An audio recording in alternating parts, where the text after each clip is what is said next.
How to add money on Revolut. So let's get started. After opening the app, I can see I already added money via Google Pay. But you can use different methods. So if you click on add money, sorry for the quality of the video, but I was not able to record my screen.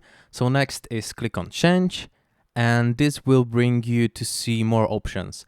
You can add payroll, that means it will generate you email for your employer with your details, and you can send this email to your employer.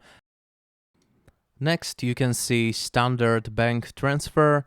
So this will show your IBAN and another information, and you can send money from your internet banking. And lastly, there is of course option credit or debit card in your name, and here you put your card number, expiration date, and security code. Also, you can do it quicker by clicking or tapping on this camera icon, where you can simply take a picture of your card like this.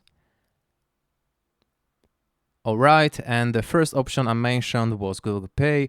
It's already integrated with Revolut app, so you just put an amount here and click on pay, and that's it. Thank you for watching.